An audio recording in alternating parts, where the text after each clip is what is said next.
नमस्कार, मैं हूं संजय शर्मा। आप देख रहे हैं 4PM न्यूज नेटवर्क। तीसरे चरण का चुनाव कल है, लेकिन उससे पहले प्रधानमंत्री जी का तापमान बढ़ गया है।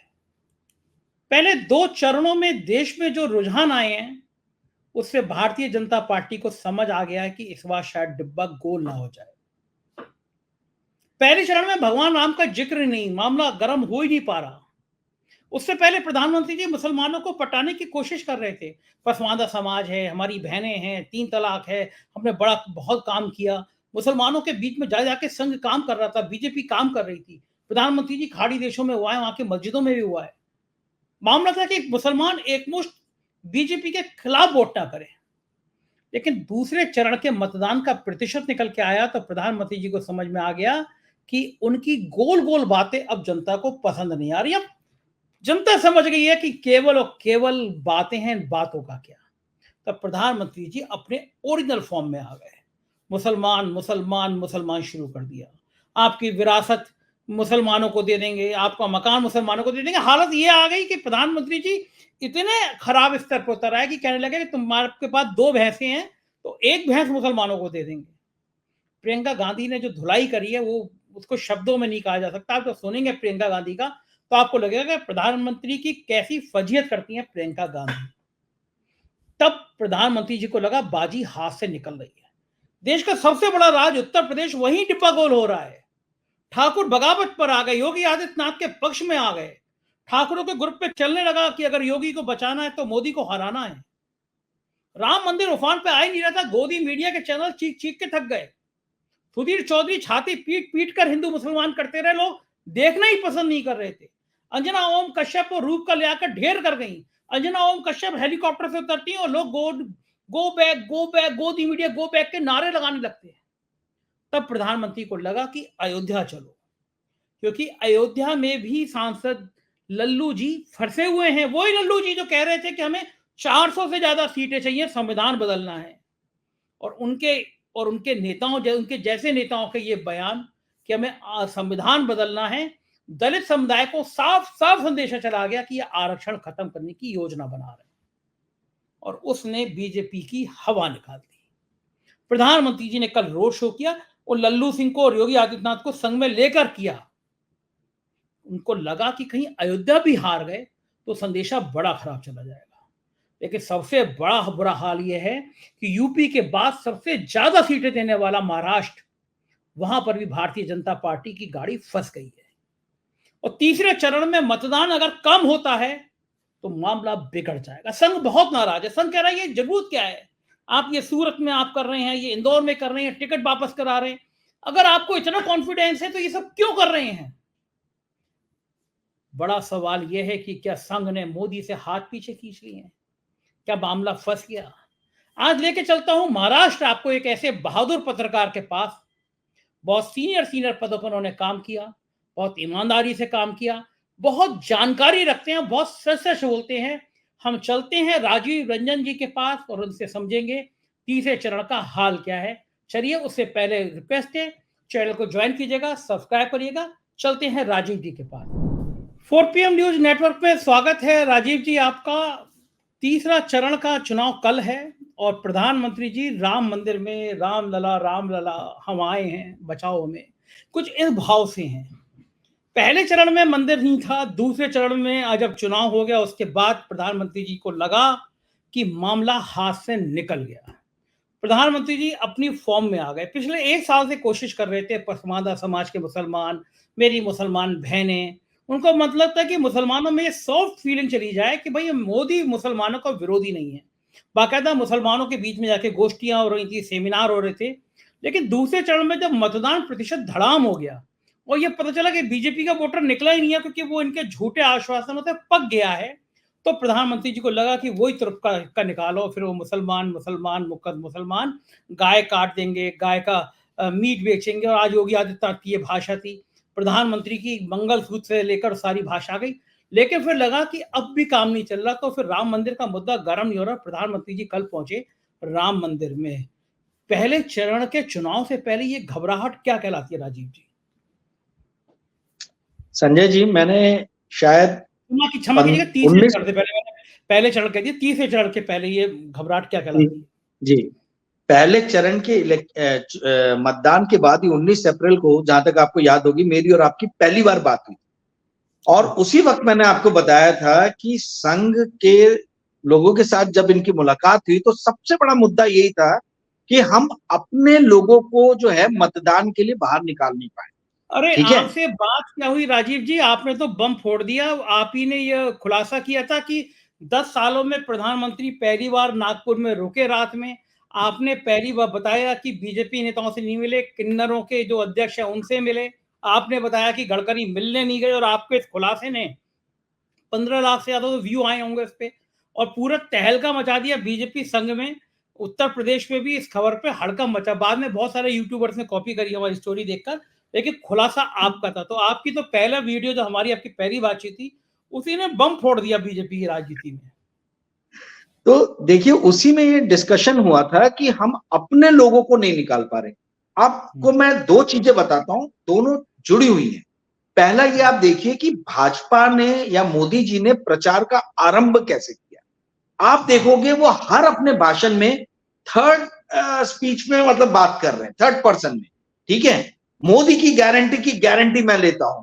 मुझे भी यकीन नहीं होता कि मोदी कैसे इतना काम कर लेता है।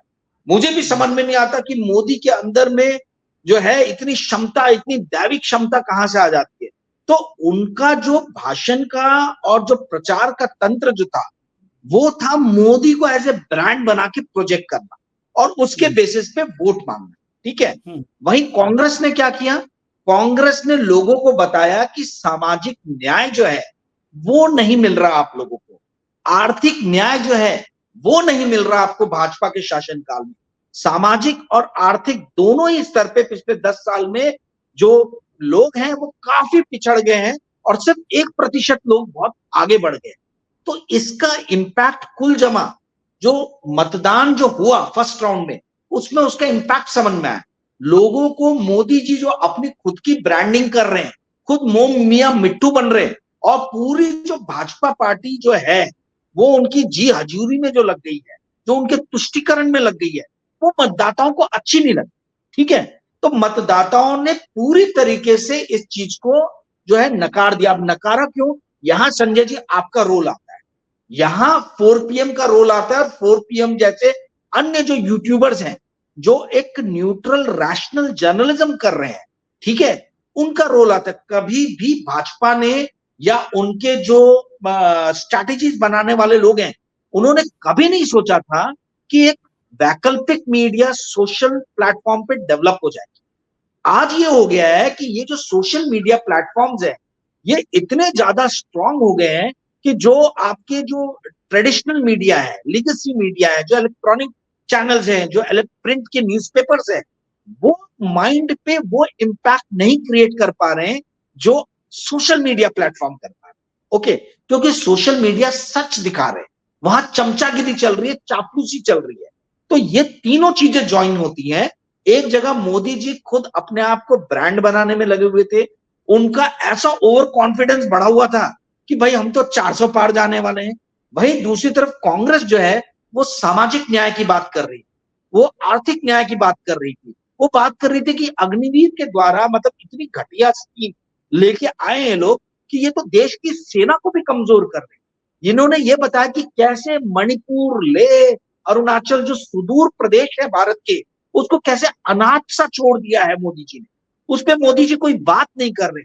उन्होंने बताया कि कैसे देश के अंदर के जो एरिया है वहां से सारे प्रोजेक्ट्स खींच के कैसे गुजरात लेके जाया जा रहा है, कैसे एक राज्य गुजरात को समृद्ध बनाया जा रहा है और बाकी सारे राज्यों को हाशिए पे लेके जाया जा रहा है। कैसे दिखाए, उन्होंने बताया कि कैसे मोदी के चाटुकार जो है वो ऊपर बढ़ रहे हैं और जितने पुराने लीडर्स हैं वो हाशिए पे एक एक करके पहुंचा दिए गए। तो ये चीज जो है ये सोशल मीडिया प्लेटफॉर्म्स ने दिखाया और इसको कांग्रेस ने और मैग्नीफाई करके दिखाया कि एक आदमी से देश नहीं चलता है। और मतदाताओं के दिमाग में ये बात जो है ये घर कर गई।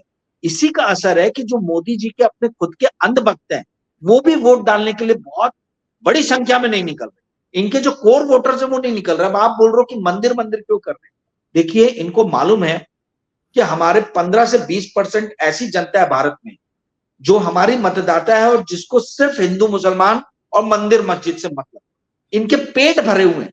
ये वो लोग हैं जिनके पेट भरे हुए हैं। ये रोजगार के लिए इनके बच्चे नहीं मारे मारे फिर रहे, इनके बच्चे इंग्लैंड में अमेरिका में जाकर पढ़ाई कर रहे हैं, ठीक है। और वो अपने बच्चों को तो भेजते रहे इंग्लैंड और अमेरिका में, और यहाँ बोल रहे हैं कि भारत देखो कितनी प्रगति कर रहा है, पर वो कतई नहीं चाहते हैं कि इनके खुद के बच्चे भारत में रह के पढ़ाई करें, ठीक है, या भारत में रोजगार के विकल्प ढूंढे, क्योंकि उनको मालूम है यहाँ विकल्प ही नहीं है। तो इस तरीके के लोग जिनके पेट भरे हुए हैं, वो झूठे थोथे स्वाभिमान के लिए जो है मंदिर मस्जिद करके, और जो एक छोटी आबादी है 15 से 20% की, उसको आप मेजॉरिटी लोग अगर पुश करोगे, हाशिए पे लेके जाओगे, तो उससे तो किसी का भी कुछ भला नहीं होने वाला।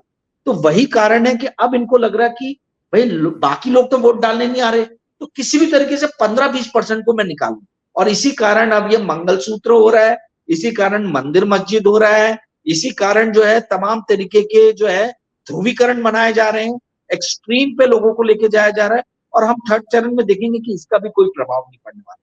जी संजय। बिल्कुल बिल्कुल ठीक है राजीव जी। उत्तर प्रदेश में जो समीकरण बिगड़ा, उसकी उम्मीद नहीं थी भारतीय जनता पार्टी को।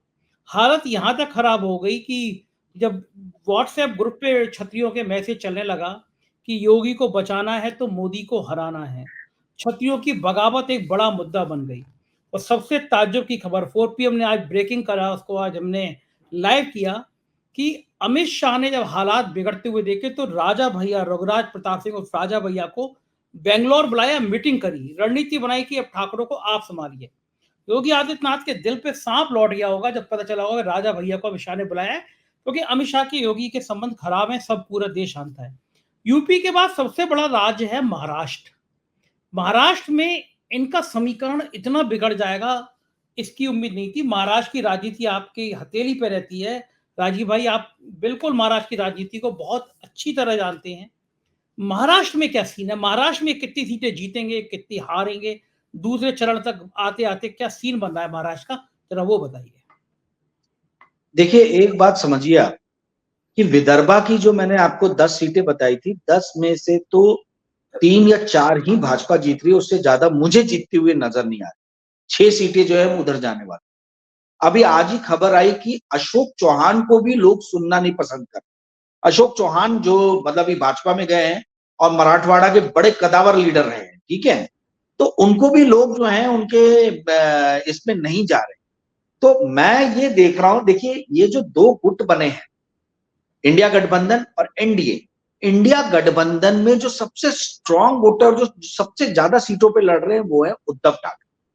यदि उद्धव ठाकरे के फैक्शन ने अच्छे से इलेक्शन लड़ लिया, क्योंकि ये बॉम्बे और उस तरफ का जो एरिया है पश्चिम महाराष्ट्र वाला, उस एरिया में ये लोग अधिकतर जगहों पे फाइट पे हैं। तो अगर उद्धव ठाकरे गुट को जैसा सुनने में आ रहा है, जो फिलर्स मिल रहे हैं, क्योंकि अभी तक वहां मतदान हुआ नहीं है उस तरफ में जहां उनका प्रभाव है, इसीलिए किसी भी तरीके की अभी से मतलब कुछ ये करना पता करके बताना कि भाई किस तरफ हवा का रुख है, वो मुश्किल है, क्योंकि मतदान होने के बाद ही आप बता पाओगे। पर जहां पे भी मतदान हुआ, अभी तक 13 सीट पे मतदान हुए हैं, और 13 सीट पे जो मुझे जानकारी मिल रही है वो ये है कि 8 सीट इंडिया अलायंस के पास जाने वाला है, 5 सीट पे एनडीए आने वाला। अब आगे के एरिया में कैसा मतदान होता है, बॉम्बे हो गया, पश्चिम महाराष्ट्र हो गया, मराठवाड़ा का बहुत बड़ा एक रीजन है वो हो गया। मराठवाड़ा इनका बहुत बड़ा गढ़ है, ठीक है, उद्धव ठाकरे यानी शिवसेना का गढ़ था। अब ये भी देखने में बड़ा दिलचस्प होगा कि अब जो इलेक्शन हो रहे हैं, ये शिवसेना के 2 अलग अलग खेमे आपस में भिड़ने वाले हैं।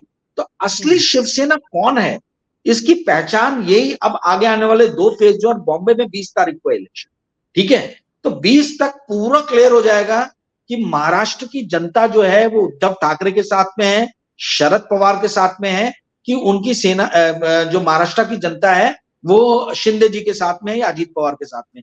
देखिए यहाँ लोग में एक चीज का बहुत बड़ा गुस्सा है, लोग देवेंद्र फडणवीस से बहुत चिड़े हुए हैं महाराष्ट्र में। उनको ऐसा लग रहा है कि ये दोनों पार्टियों में जो फूट कराई गई है, एनसीपी के अंदर में और शिवसेना के अंदर में, इसके पीछे में देवेंद्र फडणवीस का हाथ। तो आप कोई भी कॉन्स्टिट्यूएंसी में बात करो, लोग देवेंद्र फडणवीस के बारे में बड़ा बुरा बुरा बोल रहे हैं, बहुत बुरा बुरा बोल रहे हैं। तो मुझे ये लग रहा है कि कहीं इसके अगर अभी लोकसभा में ज्यादा सीट्स पे हारी एनडीए, तो कहीं 2000 अभी अक्टूबर में इलेक्शन होने वाले 2024 में महाराष्ट्र में, तो देवेंद्र फडणवीस और शिंदे कैंप जो है ये तो पूरी तरीके से अजीत पवार हवा के झोंके की तरह उड़ जाएंगे। ये अब पूरा फैसला इसलिए देखिए आप, ये तीनों लोग लगे हैं अपने अस्तित्व को बचाने में, देवेंद्र फडणवीस भी, अजीत पवार भी और शिंदे जी भी। नागपुर के अंदर में देवेंद्र फडणवीस ने कोई ज्यादा प्रचार नहीं किया, पर अब आप देखिए बाहर वो प्रचार कर, तो इसका मतलब है कि उनको भी लग रहा है कि उनके अस्तित्व की लड़ाई है। मतदान होने के बाद ही मैं कुछ आपको बता पाऊंगा कि कितनी सीट मिलेगी, पर जहां 13 जगह मतदान हुए, मैंने बताया आपको कि 8 और 5 का रेशियो जो है बात चल रहा है। जी संजय जी। अच्छा जी, क्या जितनी सीटें पिछली बार भारतीय जनता पार्टी को थी, आपको लगता है कि उतनी सीटें आ पाएंगी भारतीय जनता पार्टी को इस बार? सवाल ही नहीं उठता। देखिए मैं आपको ना एक ऐसी चीज बताता हूं जिसपे इंडिया के अंदर तो किसी राजनीतिक विश्लेषक को मैंने सुना नहीं है उस क्या है, नरेंद्र मोदी जी का ग्राफ कब बढ़ा?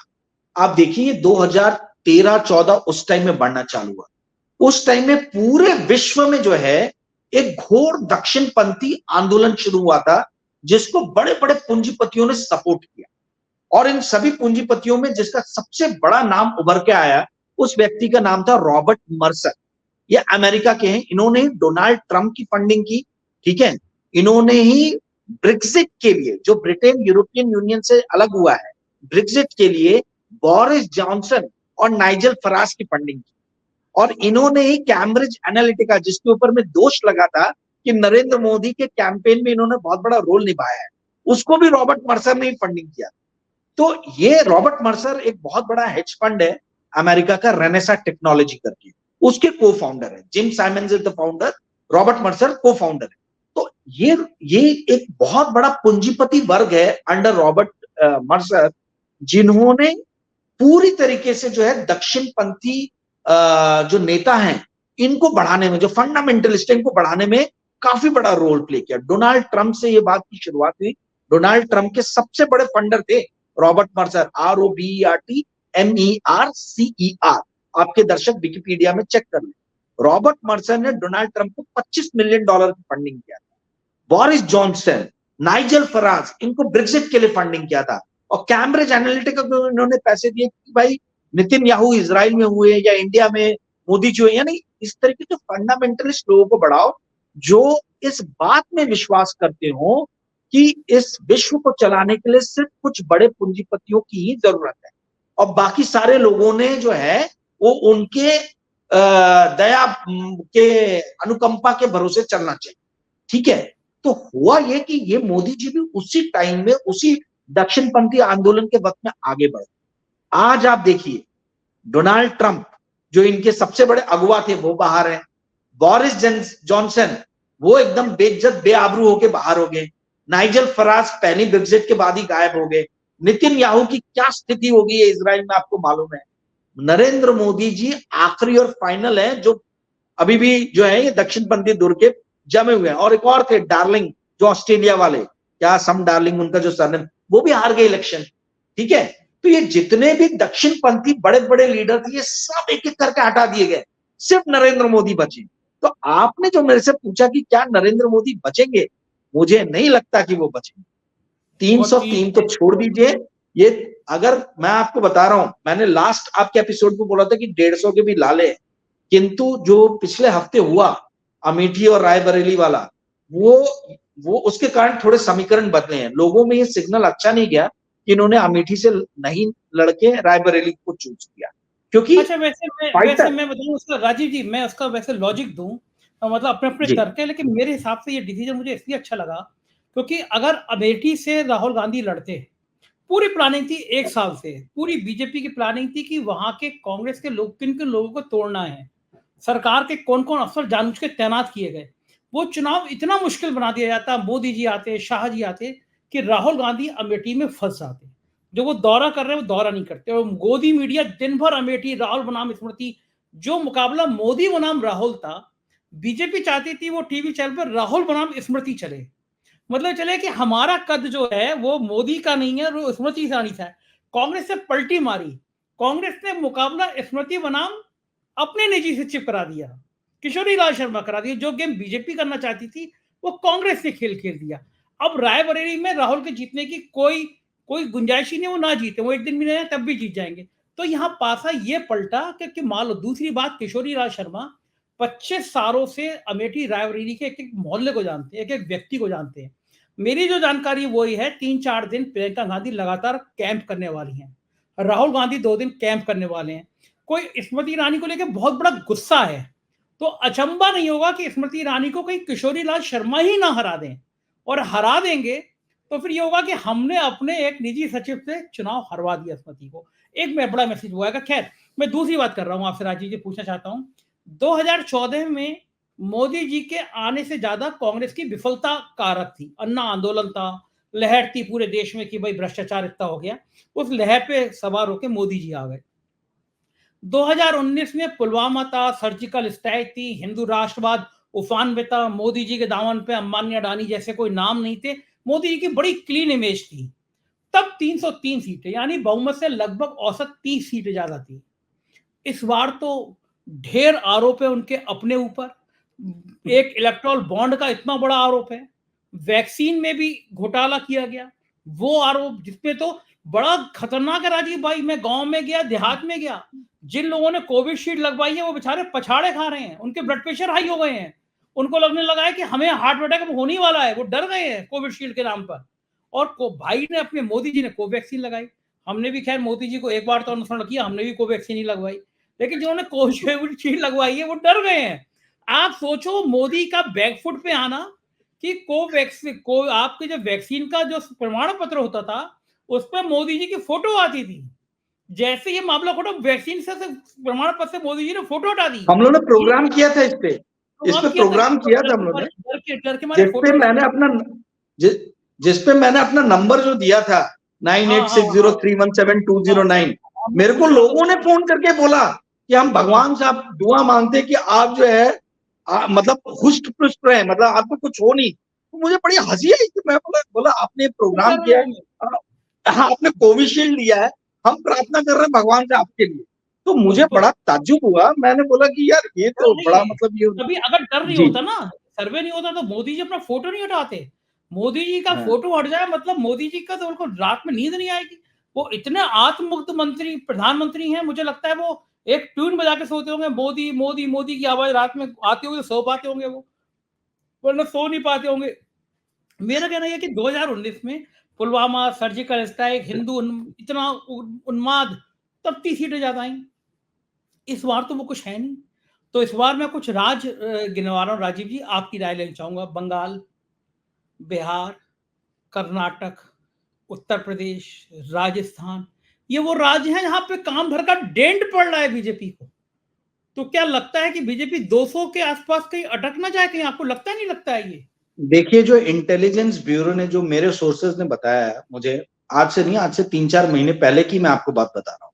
मतलब राम मंदिर का जब ये हुआ था इनॉग्रेशन, ये उस टाइम की आसपास की बात है, मेरे ख्याल से 5-10 दिन पहले या बात की होगी, मैं भूल गया हूँ। उस टाइम में यही रिपोर्ट इनको दिया गया था कि 212 सीट सिर्फ भाजपा को मिल रही, 212 212 सीट भाजपा को उस टाइम में दे रहे थे। और शायद ये राम मंदिर के पहले का ही है, और इनको लगा था कि राम मंदिर होने के बाद में ये 230-240 हो जाएगा, ठीक है। पर ये जब पहले 2 चरण के मतदान हुए संजय जी, तो इनको ये समझ में आया कि भाई ये जो हम जिसको सबसे बड़ा ब्रांड बना के प्रस्तुत कर रहे हैं, संकल्प पत्र भी उसके नाम से निकाल रहे, मोदी की गारंटी, वो आदमी का तो ब्रांड कुछ है ही नहीं, वो तो हवा ही जो है इलेक्ट्रॉनिक चैनल से बनाया था। और इनको पता ही नहीं चला, इनकी जमीन, इनके पैरों के नीचे से जमीन खिसक गई जब 4 PM जैसे चैनल जो है, इन्होंने अपने आप में एक मास बेस बना दी, और सच्चाई जब लोगों को दिखाना शुरू किया तो लोगों को समझ में आया कि अरे भाई सच तो ये है, वो नहीं है जो हम इलेक्ट्रॉनिक टेलीविजन चैनल में देख रहे हैं। और इस बात को पकड़ने में भाजपा के स्ट्रेटेजिस्ट लोगों को बहुत ज्यादा लेट हो गई। तब तक एक वैकल्पिक मीडिया, एक सोशल मीडिया प्लेटफॉर्म पे अच्छा खासा मास बेस तैयार हो गया था, और उसी का एक असर है जो हम देख रहे हैं कि वोटिंग कम हो रही, पहली चीज। दूसरी चीज जो हम ये देख रहे हैं कि क्या इन्होंने खजुराहो में किया, क्या इन्होंने सूरत में किया, क्या इन्होंने इंदौर में किया, या क्या इन्होंने कल पुरी में किया, ये जो कर रहे हैं, ये एक माइंड गेम खेल रहे हैं कि हम देखिए कैसे हम इतने सर्वशक्तिमान हैं कि कांग्रेस के लोग जो है खुद ही आके हमसे मिलना चाह रहे हैं, अपनी टिकट वापस कर दे। ठीक है, तो ये तो वो सीटें थी जहां पे तो ये जीतने ही वाले थे। मैं तो अमित शाह जी और मोदी जी को चैलेंज देता हूं कि अगर आप इतने बड़े स्ट्रैटेजिस्ट हो तो आप सिद्धरमैया और डीके शिव कुमार के इधर पे एक पे टिकट वापस करवा के दिखा देते, आप तेलंगाना में एक भी टिकट वापस करवा के दिखा देते, आप दिल्ली में अरविंद केजरीवाल के एरिया में एक भी टिकट वापस करवा के दिखा देते, आप पंजाब में एक भी टिकट वापस करा के दिखा देते। वो तो आप कर नहीं पाए। तो आपने कहां किया जहां पे आपकी खुद की सत्ता है। आपकी सत्ता कहां पे है भैया? आपकी सत्ता गुजरात में, आपकी सत्ता महाराष्ट्र में और सॉरी मध्य प्रदेश में है। और जहां तक बात रही पुरी की, भाई कांग्रेस तो पुरी में पहले भी नहीं था। लास्ट टाइम जब इलेक्शन हुआ तो 44,000 वोट मिले थे सिर्फ कांग्रेस के प्रत्याशी को, जमानत जब्त होगी। मुकाबला था पिनाकी मिश्रा जो बीजेडी के है और संबित पात्रा जो भाजपा के थे, और संबित पात्रा हार गए थे वो इलेक्शन पिनाकी मिश्रा से। तो ये कांग्रेस तो कहीं दूर दूर ही नहीं था। तो आप तो मरे हुए लोगों को उठा के बता रहे हो कि हम कितने बड़े पहलवान। और इसका जो पैन इंडिया जो असर जा रहा है वो बहुत गंदा जा रहा है। आज देखिए, आज ही कैलाश विजयवर्गीय को प्रेस कॉन्फ्रेंस करना पड़ गया मध्य प्रदेश में। सुमित्रा ताई महाजन और बाकी आरएसएस के लोगों ने बहुत ज्यादा इसके ऊपर में प्रश्न चिन्ह उठाए कि भाई जब हम जीत ही रहे थे तो आपको ये सब नाटक खड़ा करने की जरूरत क्या थी? ठीक है, आप ये क्यों कर रहे हैं? इसकी जरूरत क्या है? तो इनके पास में जवाब देने के लिए कोई जवाब नहीं है। ये संजय जी बताता है कि कॉन्फिडेंस लेवल कैसे नीचे गिर रहा है। मोदी जी का अयोध्या मंदिर जाना, अमित शाह जी का जो है सूरत के अंदर में गेम करना, कैलाश विजयवर्गीय का वहां गेम करना। अरे आप में हिम्मत है तो पश्चिम बंगाल में आप तृणमूल के किसी बंदे का टिकट वापस लेके दिखाओ, तेलंगाना में करके दिखाओ। तो वहां तो आप कर नहीं पा रहे। देखो कैलाश विजयवर्गीय, अमित शाह, नरेंद्र मोदी, ये सब पश्चिम बंगाल में गए और सब मुंह की खाके आए। ठीक है, वो एक शेरनी है जिसका कोई गॉडफादर नहीं है। बड़ा कम्युनिस्ट लीडर जो है वो ममता बनर्जी के चरणों में आके गिरा, उनकी पार्टी के अंदर में आया, और जो छोड़ के गए वो वापस पार्टी के अंदर में आए। ये तिगड़ी जो है कैलाश विजयवर्गीय, अमित शाह और मोदी की, ये भी जाके वहां बहुत इन्होंने कोशिश किया कि करें, ये भी हाथ जोड़ के वहां से वापिस आए। तो ममता बनर्जी जैसे लीडर हो, डीके शिव कुमार जैसे लीडर हो, तो कुछ नहीं कर सकते, इनके बस का कुछ नहीं। जी संजय। एक आखिरी सवाल राजीव जी, अगर कल के मतदान का भी प्रतिशत कम होता है तो इसका क्या संकेत? परसों है, हाँ, कल 7 तारीख को है। अगर ये भी मतदान प्रतिशत कम होता है 7 तारीख को, तो क्या माना जाएगा? इसका अर्थ क्या निकाला जाएगा? इसका मतलब माना जाएगा कि गेम ओवर फॉर बीजेपी। 190 सीटों पे इलेक्शन ऑलरेडी हो चुके हैं, 93 पे शायद 92 या 93 पे कल है, तो ये मिला के हो जाएगा 283, यानी आधे से ज्यादा पे मतदान हो चुका होगा। इनको किसी भी हाल में पहले 2 चरण पे 60 से 65 से ज्यादा सीट नहीं मिलने वाली, वो भी मैं ज्यादा ज्यादा बता रहा हूं आपको। देखिए, क्षत्रियों ने पूरे देश में बिगुल बजा दिया इनके अगेंस्ट। यही कारण है जो आज आपने स्टोरी ब्रेक किया राजा भैया की, वही रीजन है कि इनको अब ये लग रहा है कि हम क्षत्रियों को वापस कैसे लाएं। तो क्षत्रियों का बहुत बड़ा एरिया पूर्वांचल का है, बिहार का है, जो भी मतदान में जाना, गुजरात पूरा जाने वाला, मतलब अभी होना बाकी है। तो ये जो एरिया है, ये 3rd चरण में अगर ये नहीं जीत पाए 60 से 70 सीट, तो आप समझ लीजिए भाजपा का गेम ओवर। फिर एनडीए जो है, एनडीए के भरोसे 272 पा पाएंगे क्या, सवाल उस पे आ जाएगा। ये 200 से 220 के अंदर में निपट जाएंगे यदि इसी तरीके से मतदान होता रहा। इससे ज्यादा के इनको वोटिंग मिलने के सीट्स मिलने के चांसेस कम। जी संजय। बहुत शुक्रिया राजीव जी, आपने अपना कीमती समय दिया, आभार आपका। तो ये थे राजीव रंजन जी, और ये आपको हाल बता रहे थे कि हाल दर्द दिल क्या है। आप समझ सकते होंगे कि हाल बेहाल है। तीसरे चरण का मतदान अगर कम होता है तो मोदी जी का डिब्बा गोल, अब की बार कोई और पार। तो जाहिर है कि बहुत परेशानी है, बहुत कठिन है डगर पनगट की। अपनी राय से अवगत कराइएगा, बातचीत कैसी लगी। शुक्रिया, थैंक यू।